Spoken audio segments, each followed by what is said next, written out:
ప్రజలు మిమ్మల్ని నమ్మి ఓటేయలేదు. మీరు ఇచ్చిన హామీలు ఏవైతున్నాయో ఎక్కడ అమలు జరిగితే బాగుపడతామని చెప్పి, కానీ జరిగింది ఏమిటి? ఈ ఫేక్ ప్రచారాలు, అబద్ధాల, మోసాలతో పుట్టిన ఈ కాంగ్రెస్ పార్టీ ఎక్కడ కూడా ఇవాళ పార్లమెంట్ సమావేశాలు జరగకుండా గత 10 సంవత్సరాలుగా నరేంద్ర మోడీ గారి నాయకత్వంలో ఈ దేశం అగ్రగామిగా మారుతా ఉన్నది. ప్రపంచంలోనే అభివృద్ధి దూసుకుపోతా ఉన్నది.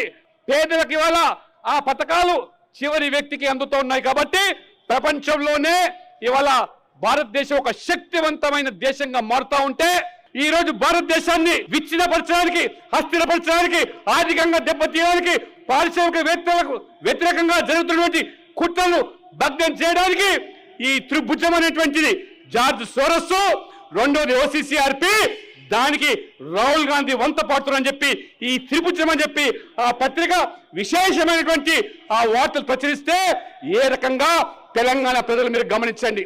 ఈ దేశాన్ని అస్థిరపరచడానికి పనే కుట్రల్లో కాంగ్రెస్ పార్టీ ఏ రకంగా పౌలుగా మారుతున్నదో అప్రమత్తంగా ఉండండి.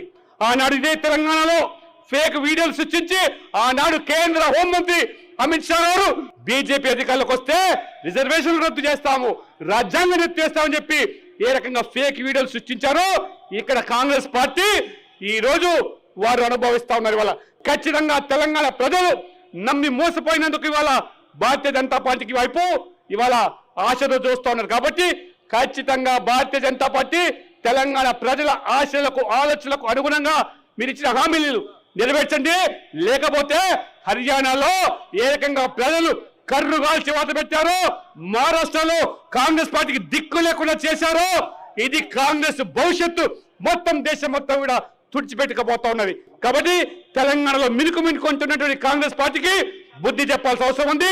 మూసి ప్రక్షాళన పేరు మీద కానివ్వండి, హైడ్రా పేరు మీద కానివ్వండి, ఇవాళ లఘుచర్ల ఏ రకంగా భూసేకరణ విషయంలో ఏ రకంగా పట్టి పీడిస్తున్నారో వాళ్ళందరూ కూడా అండగా భారతీయ జనతా పార్టీ ఉంటుందని చెప్పి ఈ సందర్భంగా తెలుస్తూ